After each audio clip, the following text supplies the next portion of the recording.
Mi amor, sabes a mí que me encantan las cosas caras, me encantan los tipos con dinero, me gustan las carteras de marca, los zapatos de marca, los lujosos.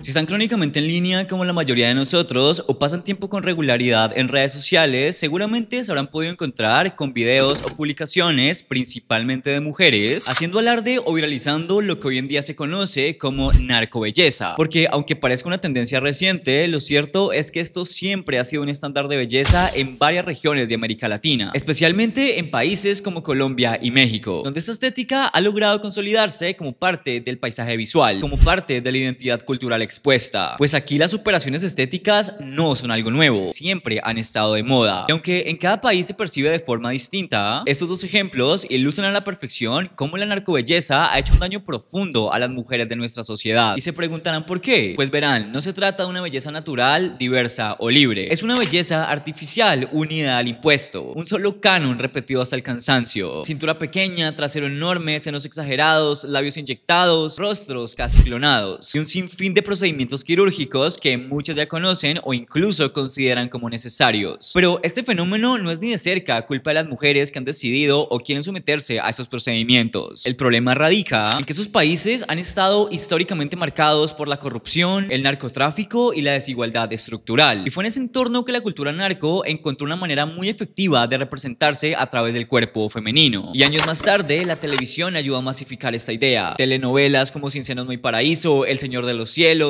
Pablo Escobar, Griselda Blanco, Las Muñecas de la Mafia, Narcos, entre muchas otras, no solo visibilizaron esta estética, sino que la glorificaron. El mensaje desde la primera telenovela fue bastante claro. Esa imagen femenina, exagerada y transformada, era la que triunfaba, la que sobrevivía, la que salía del barrio. Y sin embargo, eso no empezó con la televisión. Ya desde los años 80 y 90, en pleno auge de los carteles de Medellín, Cali, Sinaloa y Juárez, surgió una figura muy específica, la mujer del narco. Tenía que ser vista, deseada, admirada y sobre todo temida. No por su violencia, sino porque su cuerpo hablaba. Eran trofeos humanos, una extensión del ego masculino. Y así las cirugías comenzaron a duplicarse en todas las capas sociales. En ciudades, en pueblos, en barrios pobres, en zonas ricas. Tener senos grandes, una cintura pequeña y una cola enorme ya no eran solo un deseo estético, era una inversión, una apuesta, una estrategia de ascenso social donde el cuerpo se volvió la única carta jugable. Estudiar era lento e incierto, pero operarse podía parecer, al menos en apariencia, un atajo mucho más rápido hacia el éxito. Muchas mujeres lo decían sin tapujos, no querían ser ingenieras, no querían ser doctoras, querían ser reinas.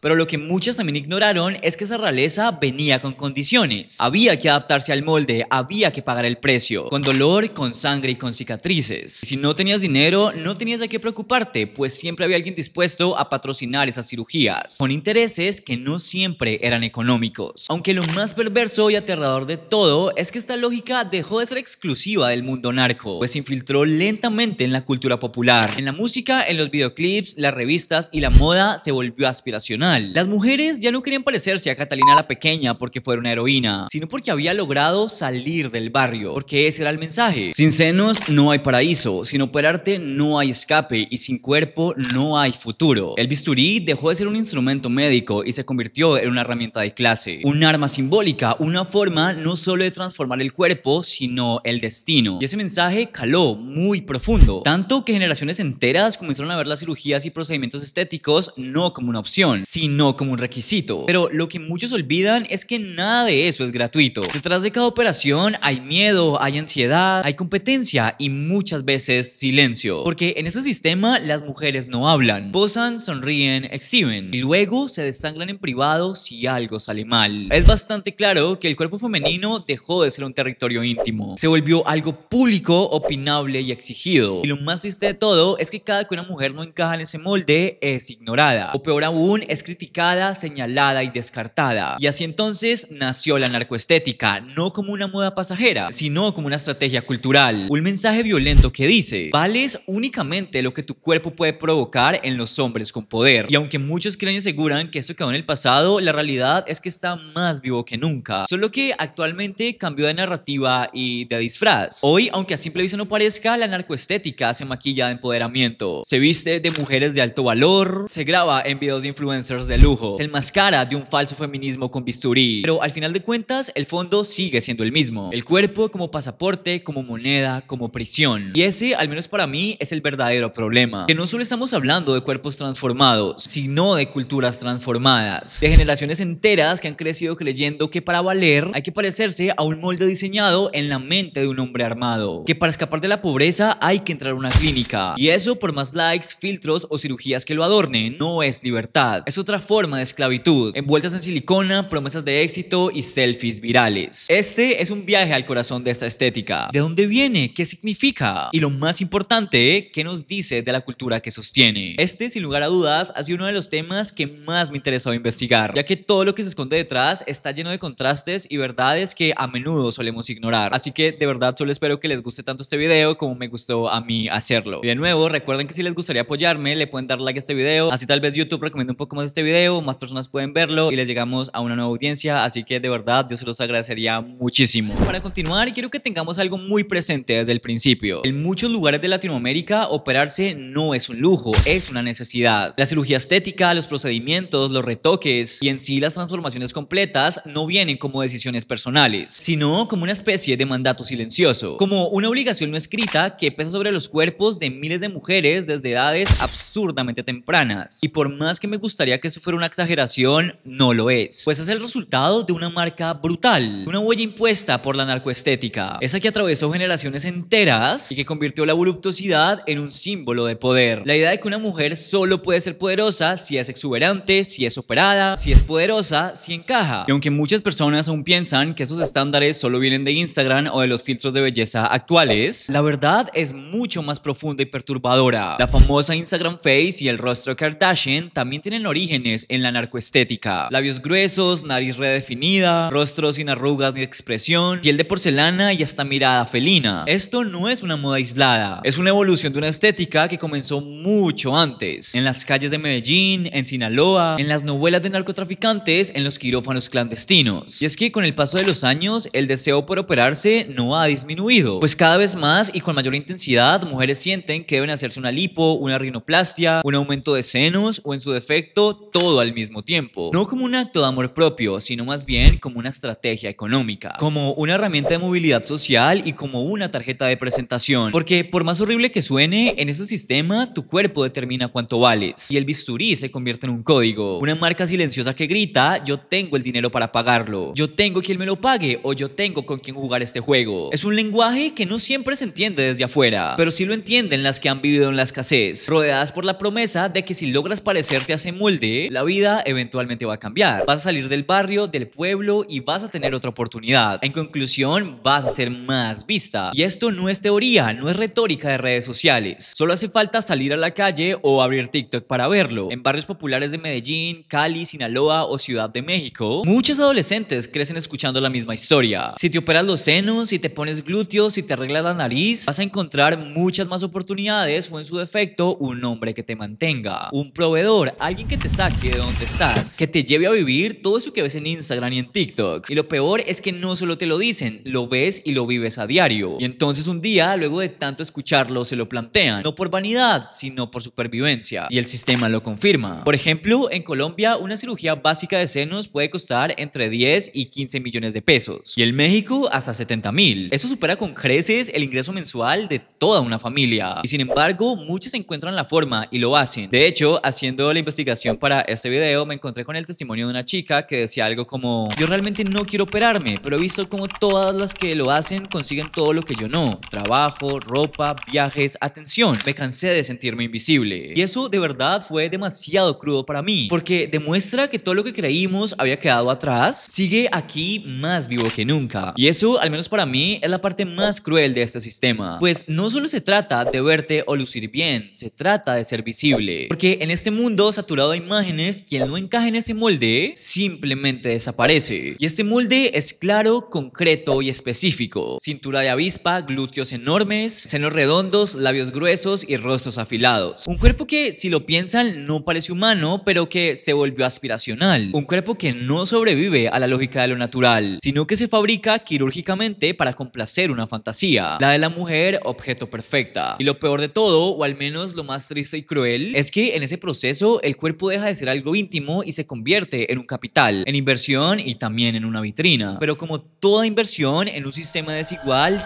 tiene riesgos. Pues de verdad, muchas mujeres presionadas por la necesidad o la urgencia terminan en clínicas clandestinas o clínicas estéticas, donde sí, la cirugía cuesta la mitad, pero el peligro se duplica, donde los médicos no siempre son médicos y donde algunas entran, pero otras no salen. Así que si lo piensan, en este contexto, el cuerpo, nuestra pertenencia más valiosa, se convierte en un campo de batalla. Se estira, se corta, se rellena, se esculpe, no por placer, sino por presión. Muchas veces por hambre y otras veces simplemente por el deseo de pertenecer. Sin embargo, algo que también muchos ignoran es que detrás de cada bisturí hay una madre soltera que necesita verse mejor para conseguir empleo, un adolescente que quiere dejar de pertenecer a un grupo donde lo natural es visto como pobreza, o una mujer de 30 que teme que su pareja la cambie por alguien más nueva o más hecha. Si lo analizamos a profundidad, es como si el cuerpo natural hubiese sido desplazado, marginalizado o degradado a lo insuficiente. Pero, ¿qué pasa entonces cuando el cuerpo ya no alcanza? Cuando el molde cambia, cuando los likes bajan, cuando llega otra más joven, más superada o más perfecta. Ahí entra la segunda cirugía, luego la tercera y luego la cuarta. Y es que es de verdad sorprendente la forma en la que muchas mujeres llevan más de 10 procedimientos antes de los 40. Pero a la larga es completamente entendible, puesto que la industria no perdona, porque el molde siempre se perfecciona y porque una vez entras en esa lógica, sencillamente ya no puedes salir. Pero lo más irónico de todo es que mientras más superado está un cuerpo, más se espera que se vea natural, que no se note y que parezca bello sin esfuerzo.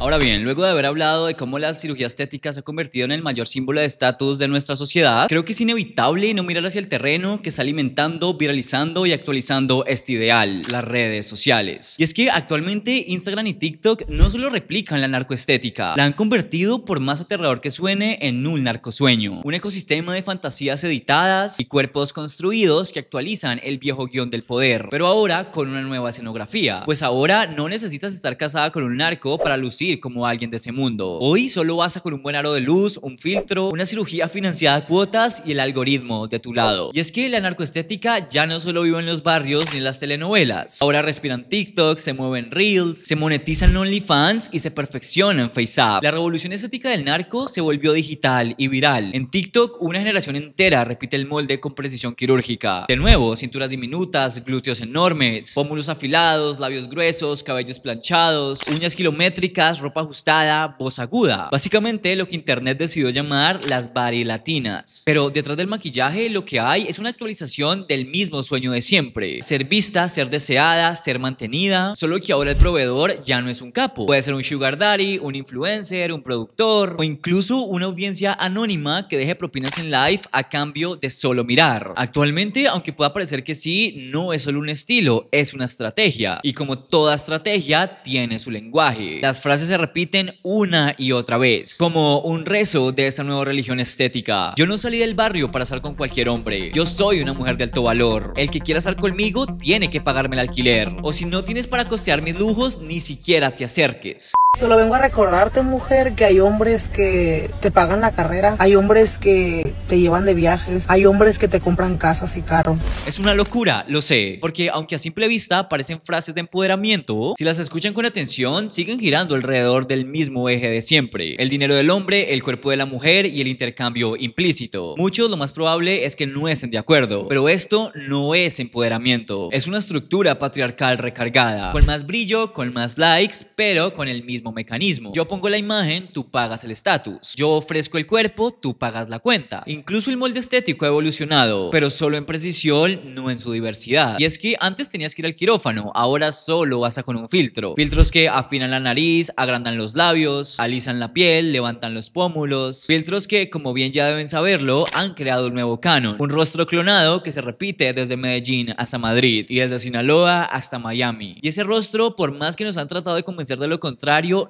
no es casual. Es el que las plataformas premian, el que más likes recibe. En resumidas cuentas, el que más rápido se viraliza. Es una estética algorítmica optimizada para seducir el ojo y el capital. Pero es importante que entiendan que el cuerpo filtrado tampoco es suficiente. Porque el ideal siempre se escapa, siempre se perfecciona, siempre inevitablemente pide más. Y en esa estética infinita, la cultura del narco se mezcla con el culto de la ostentación. Los lujos, por supuesto, también son parte del look. Yates, carros de alta gama, viajes a Dubái, teléfonos de última categoría y relojes de marca, donde no importa si son prestados, financiados o alquilados. Lo importante es que lo parezcas, que lo subas, que lo muestres, porque mostrar, queramos o no, es la nueva forma de pertenecer. Mientras tanto, el mantra se repite: soy una mujer de alto valor. Pero, ¿qué es este valor? En teoría es independencia, autoestima y estándares, pero en la práctica muchas veces es solo otra forma de decir: si no puedes mantenerme o costear mi estilo de vida, no te me acerques y no me hables. Como pueden verlo, el sueño no cambió, solo cambió el empaque, porque lo que antes se decía en voz baja, ahora se publica con orgullo. Lo que antes era visto como parte del bajo mundo, ahora es parte del branding personal. Y capaz estén preguntando qué pasa con los hombres. Ellos también han mutado. Ahora son los proveedores y los alfa los que deben estar a la altura del cuerpo operado. Y si no pueden pagar, es fácil, no merecen. Pues si no tienen roles, no sirven. Si no tienen con qué pagar la renta, no entran al live. Me cuesta mucho decirlo, de verdad, pero la cultura del narco fue absorbida por las redes sociales. Y en ese proceso, el lenguaje del poder cambió de escenario, pero no de lógica, dando como resultado una sociedad donde el éxito se mide por el cuerpo que tengas, pero sobre todo el estilo de vida que aparentas, donde las niñas sueñan con operarse antes que estudiar, donde las mujeres compiten por ser las más vistas, la más deseada o la más inalcanzable, y donde los hombres se sienten menos si no pueden costear el molde que ellas representan. Así que lo que nació como una estética marginal, hoy es una identidad digital, una aspiración colectiva, una fantasía masiva disfrazada de vida real. Pero lo que no podemos olvidar es que en esa misma fantasía también hay ansiedad, también hay deudas y también hay vacíos, porque mantener el personaje es agotador, y porque cuando tu cuerpo se vuelve una marca ya no te pertenece, le pertenece al público, y si no lo cumples, sencillamente desapareces. La narcoestética 2.0 no necesita pistolas, solo necesita un iPhone, una selfie, un bisturí y una frase viral, y en esa combinación millones de mujeres han apostado su identidad, porque en este nuevo paraíso digital el cuerpo sigue siendo la puerta de entrada, pero también la jaula dorada de siempre. Ahora bien, puede ser extraño que hable de esto, pero desde hace un par de días hay algo que me tiene profundamente desconcertado: la reciente viralización de la primera temporada de Sin Senos No Hay Paraíso. Y no me malinterpreten, sé que la serie fue icónica y como historia está muy bien hecha. De hecho, tengo que admitir que me la he visto más veces de las que debería, pero siento que hoy en día la gente no la comparte ni la celebra por lo que fue como crítica, sino por lo aspiracional que se ha vuelto su contenido, especialmente la vida de Catalina o su amistad con Jessica. Eso es bien inquietante porque si recordamos el contexto de la serie, podemos darnos cuenta que de ninguna manera hay nada aspiracional en lo que se narra. Y es que solo para que tengan el mejor contexto, hubo un momento a finales de los 2000 en que una frase dicha por una adolescente desesperada se volvió el resumen más brutal de toda una época: sin tetas no hay paraíso, mamá. Lo cual me gustaría decir que fue un chiste o una exageración, pero tristemente no lo fue. Fue una verdadera declaración, al menos para mí, una verdad disfrazada de melodrama, una síntesis incómoda del sistema en el que muchas crecieron. Sin Senos No Hay Paraíso fue estrenada en 2008 con la intención de hacer una denuncia. Era una crítica social al narcotráfico, al machismo, a la pobreza estructural, a la corrupción y especialmente la forma en la que el cuerpo se había convertido en una moneda de cambio para millones de jóvenes. Como muchos podrán recordarlo, la historia de Catalina era bastante sencilla de entender. Una chica que al no tener senos voluptuosos sentía que no tenía futuro y que sin un patrocinador no había estatus, no había visibilidad y mucho menos seguridad. El paraíso que tanto se mencionaba no era una metáfora, era dinero, viajes, ropas, cirugías. Era pertenecer y la puerta de entrada era tu cuerpo, una prótesis de silicona para ser exactos. La serie, al menos para mí, era bastante buena y lo tenía todo: drama, crítica, contexto social, pero también, y aquí es donde empieza el problema,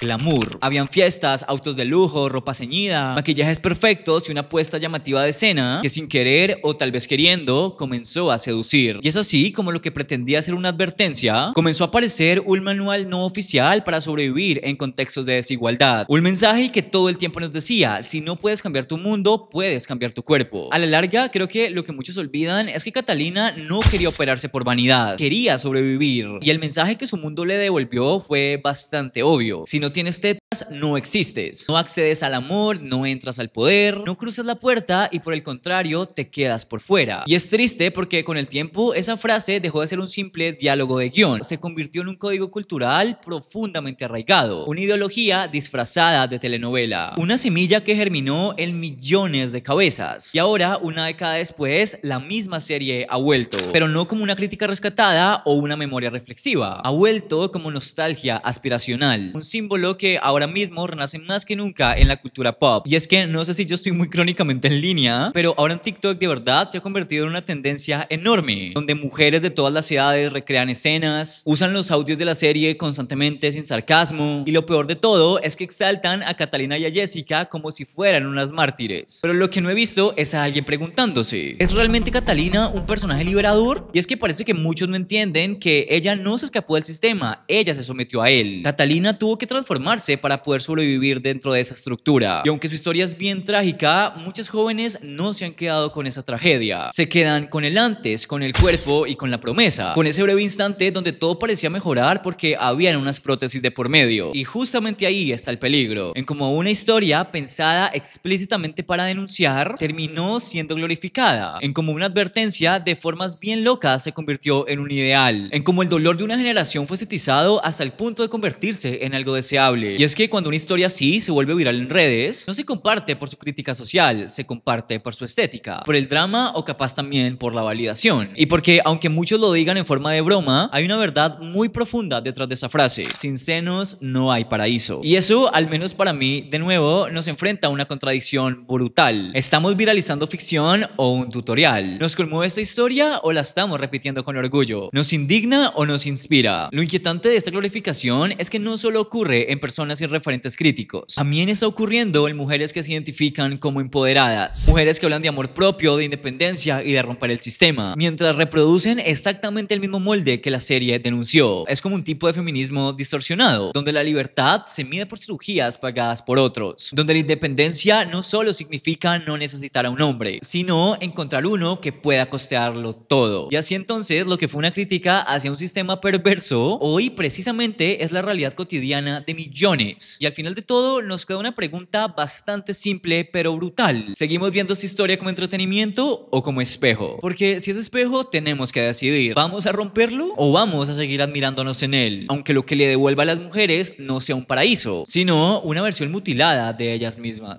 Pero bueno, para todos es más que claro que la narcoestética vende y vende mucho. Se vende como empoderamiento, como libertad, como una lección personal, como una imagen de fuerza. Pues una mujer operada, con curvas extremas, seguridad desbordante y una vida rodeada de lujos, parece gritarle al mundo: yo mando, yo soy la que decido, yo valgo. Pero debajo de ese brillo hay grietas, porque una cosa es elegir y otra muy distinta es sentir que si no encajas en ese molde no vales nada. Y es que todo el tiempo nos repiten que es empoderamiento, pero muchas veces lo que hay es autoobjeción disfrazada. Mujeres moldeando sus cuerpos no por placer propio, sino para cumplir un deseo extremo, para atraer al hombre proveedor, al seguidor fiel, al algoritmo que premia el exceso. Pero entonces, ¿dónde termina el empoderamiento? ¿Y dónde empieza la dependencia del aplauso masculino? Nos dicen que es feminismo, que es ser dueña del cuerpo, que es vivir de su imagen o saber lo que merecen. Pero ¿de qué sirve repetir ese discurso de alto valor si seguimos dentro de un sistema que exige bisturí, deuda y dolor para sentirse vistas? Un empoderamiento con frases de Pinterest que convive perfectamente con la desigualdad estructural, con la presión estética y por supuesto con la lógica del mercado. Nos dicen que es libertad, pero hay mujeres que ya no pueden parar de operarse, que viven con ansiedad crónica por mantener una imagen, que temen envejecer, que temen subir de peso y por ende el cuerpo que debería ser un territorio propio se convierte en una prisión con espejos por paredes. Todo se ve, todo se mide, todo se juzga. Y sí, por supuesto, muchas lo eligen, pero lo hacen dentro de un sistema que las empuja desde niñas a entender que su valor depende únicamente de su apariencia, que su seguridad emocional depende de su figura y que su futuro depende de cuán cerca están del molde. Entonces, ¿realmente es elección si la alternativa es la invisibilidad? Ahí está la mayor contradicción central. La narcoestética promete poder, pero para alcanzarlo, muchas mujeres entregan justo lo que más les pertenece: su cuerpo, su voz, su tiempo tiempo su paz. Y lo peor de todo es que lo hacen creyendo que es un acto de amor propio cuando en realidad es una respuesta desesperada a un mundo que no las ama si no cumplen con ciertos requisitos. Quiero que tengan algo muy claro, algo que creo no se dice lo suficiente. La narcoestética o la narcobelleza no solo es silicona, es ansiedad, también es deuda, es dolor y muchas veces también es muerte. Y es que no sé si lo han notado, pero cuando hablamos de narcoestética, muchos se quedan solo en la superficie, en los cuerpos moldeados, en la forma en el que se ve bien, en el es su decisión, pero lastimosamente lo que no se ve es lo que más duele, porque detrás de esa imagen perfecta, curada, editada y exhibida, hay un campo de batalla físico y emocional, una guerra emocional entre lo que se muestra y lo que se sufre. Pues una mujer que se opera simplemente para encajar no solo está moldeando su cuerpo, está modificando su relación consigo misma y con el espejo, aunque obviamente también lo está haciendo por el deseo y la validación externa. Y eso tiene consecuencias profundas. La primera consecuencia es el trastorno de imagen. Estamos presenciando una distorsión masiva en cómo las mujeres jóvenes perciben sus cuerpos. Chicas de 13, 15, 17 años creen que de verdad deben lucir de cierta forma para ser amadas, que deben uniformarse para ser vistas. Y mientras más se impone ese molde, más se destruye la autoestima femenina colectiva. Y eso, al menos para mí, es lo más triste y devastador de todo. Y no quiero que me malinterpreten, pues tampoco estoy en contra de las cirugías estéticas. De hecho, estoy completamente de acuerdo y a favor de que cualquier persona, independientemente de quién sea, haga cambios en su cuerpo si eso lo va a hacer sentir más seguro o mejor. El problema es que la cirugía estética en jóvenes o adolescentes, muchas veces o en la mayoría de ocasiones, promete perfección. Pero lo que muchas no se dan cuenta es que al alcanzarla, algo se rompe. Porque el molde, queramos o no, nunca se va a detener. Siempre hay un más, siempre hay un mejor. Y entonces, en ese punto, lo que parecía ser suficiente deja de serlo por completo. Ya no estás viendo un cuerpo mejorado, estás viendo un cuerpo insuficiente. Y aquí empieza el mismo ciclo de nuevo, donde retoque tras retoque, el cuerpo se termina convirtiendo en un proyecto infinito, en una tarea sin fin o en muchas ocasiones en una angustia constante. La segunda consecuencia es la dependencia emocional y estética, ya que muchas mujeres no saben cómo era su rostro original, no se sienten cómodas si no están maquilladas, filtradas o intervenidas, porque lamentablemente en ese sistema una mujer que no genera deseo es invisible. Y no estoy hablando de vanidad, estoy hablando de una adicción validada por la cultura, una adicción al reconocimiento, los likes y la pertenencia. Como ya lo mencioné en alguna parte de este video, ahora mismo hay mujeres con 8, 10, 15 cirugías antes de sus 30, porque este molde no solo exige, reprograma la percepción del cuerpo propio, y todo eso se aplaude mientras encajes en el canon. La tercera consecuencia es el riesgo físico. Cada procedimiento implica anestesia, cortes, repercusiones, pero cuando no hay dinero para una clínica privada, lo que muchas hacen es optar a sitios clandestinos, clínicas de garajes, salas improvisadas, implantes de baja calidad, personal sin formación médica. Y sí, por ende, también hay muertes. Muertes de mujeres jóvenes, mujeres que solo querían gustar, que al final de cuentas solo querían ser vistas, pero cuyos nombres no salen en noticieros, porque la sociedad no las considera víctimas, sino culpables. Como si su deseo de pertenecer fuera pecado, como si su muerte fuera consecuencia de la vanidad y no de una cultura que las empujó hasta ahí. Y hay una cuarta consecuencia aún más peligrosa: la competencia entre mujeres. Una guerra sin reglas, una comparación constante. ¿Quién tiene el mejor cuerpo? ¿Quién se operó mejor? ¿Quién es la más deseada? ¿Quién parece más inalcanzable? Y lo más cruel es que esa competencia no es ni siquiera entre enemigas, es entre amigas, entre hermanas, entre mujeres que deberían sostenerse y que en cambio se comparan con la misma vara que el sistema les entregó, porque el molde exige, y si lo cumples te consume, y si no lo cumples te descarta. Y es que mientras los likes crecen y los cuerpos cambian, la salud mental se desmorona, la autoestima también se vuelve frágil, lo que en consecuencia hace que el cuerpo deje de ser un lugar seguro, ya que se convierte en un escenario, en moda y sobre todo en un campo minado. Y es que por eso mismo insisto, no es silicona, es un trauma, es una deuda emocional, es una presión constante, es miedo a envejecer, es inseguridad detrás de cada selfie, es cirugía tras cirugía tratando de tapar un vacío que no tiene fondo. Y hasta que no nombremos todas sus contradicciones, vamos a seguir confundiendo empoderamiento con sacrificio y libertad con sometimiento estético. Pero bueno, después de todo lo anterior, creo que también hay algo que no podemos ignorar. Lo que comenzó como un fenómeno íntimamente ligado al narcotráfico y la marginalidad en América Latina, hoy es una exportación cultural del más alto impacto. La narcoestética cruzó fronteras y no solo llegó, conquistó. La figura de la mujer hipercurvilínea, con rasgos extremadamente femeninos, labios prominentes y actitud dominante, era vista por muchos como una rareza local, una excentricidad de los barrios bajos, una estética del subdesarrollo. Pero hoy esa misma figura protagoniza videoclips globales, aparece en portadas de revista de moda y domina cuentas de millones de seguidores en redes sociales. Lo que un día fue un símbolo de estigmatización, hoy es un símbolo global. Hoy en día es un estándar estético internacional. Y probablemente lo que la mayoría de ustedes se esté preguntando es ¿cómo llegó tan lejos? Pues bien, a través de la música. Reggaetón, trap, drill, géneros nacidos en las esquinas, en las resistencias, en la calle, y que hoy suenan en París, Tokio y hasta en Estocolmo. Y es que cuando un videoclip muestra a mujeres con cuerpos imposibles, piel brillante, uñas interminables y una actitud desafiante, no solo vende sensualidad, vende estética, lo que podría ser una ideología o una narrativa corporal, el cuerpo como vitrina o como deseo capital. Y esa narrativa, aunque nació en Latinoamérica, ya es global, pues la chica latina no solo es identidad cultural, es una especie de marca e incluso un molde, una fantasía que se puede replicar casi a la perfección. Kim Kardashian, las hermanas Jenner, Cardi B, Nicki Minaj, influencers rusas, modelos europeas, todas en mayor o menor medida han adoptado los códigos visuales de la estética narcolatina. Cintura diminuta, glúteos dominantes y sobre todo proporciones irreales. No es coincidencia, es mercado. Quiero que entiendan que la narcoestética fue estilizada, higienizada y sobre todo monetizada. Pues lo que antes era vulgar hoy es exótico. Lo que antes era marginal hoy es estilo y el cuerpo que todas quieren. Y lo que antes era criticado hoy es viral, rentable y vendible. Pero como pudimos verlo, no es una adopción inocente. Es apropiación estética y simbólica. Porque mientras en Medellín o en Sinaloa una joven arriesga su vida en un garaje estético para alcanzar ese ideal, en Los Ángeles o en Dubái esa misma imagen se vende como lujo urbano, como Bad Beach Energy, como el ideal estético perfecto del body aesthetic, como un look que básicamente podrías pagar en cuotas. Y el contraste duele porque esa misma estética en Latinoamérica empobrece, estigmatiza o hipersexualiza. Así la narcoestética muta, se globaliza, se blanquea, se monetiza, pero su raíz no cambia, sigue siendo la misma, el cuerpo como mercancía y también el deseo masculino como una especie de brújula estética. Y cuanto más se expande, más difícil se vuelve cuestionarla, porque no se ve como una imposición, se ve como una elección libre, un estilo, una moda sin historia. Pero lo que no quiero que olvidemos es que sí tiene historia, una historia marcada por la violencia, la desigualdad, el hambre de poder y la necesidad desesperada de ser vista. Una historia donde el molde, por más que nos hayan hecho creer lo contrario, no nació por capricho, sino como única estrategia de ascenso social en contextos donde no había otra salida. Hoy ese molde está en todo el mundo, pero la presión por encajar en él sigue teniendo una dirección bastante clara, de abajo hacia arriba, de la calle al videoclip, de la marginalidad a la hegemonía. Y ahí es donde está la pregunta más incómoda que no deberíamos dejar pasar. ¿Vale más un cuerpo que cumple con el molde o una identidad que se atreve a romperlo? Pero bueno, al final de todo, y aunque parezca difícil, creo que nunca es tarde para tomar conciencia y poder romper ese molde. Y de hecho es bien extraño porque ya estamos empezando a hacerlo. Salir de ese molde no es sencillo. A veces muchas mujeres pueden llegar a sentir que es como escapar de una cárcel invisible, una presión sin barrotes pero con millones de ojos observándote, juzgándote, midiéndote, esperando que cumplas con ese cuerpo que dejó de ser una posibilidad y se convirtió en una obligación. Pero aunque aparentemente no, están ocurriendo cosas, señales reales, grietas muy pequeñas pero significativas. En clínicas estéticas, por ejemplo, es cada vez más común ver cómo mujeres ya no llegan por más, sino a pedir menos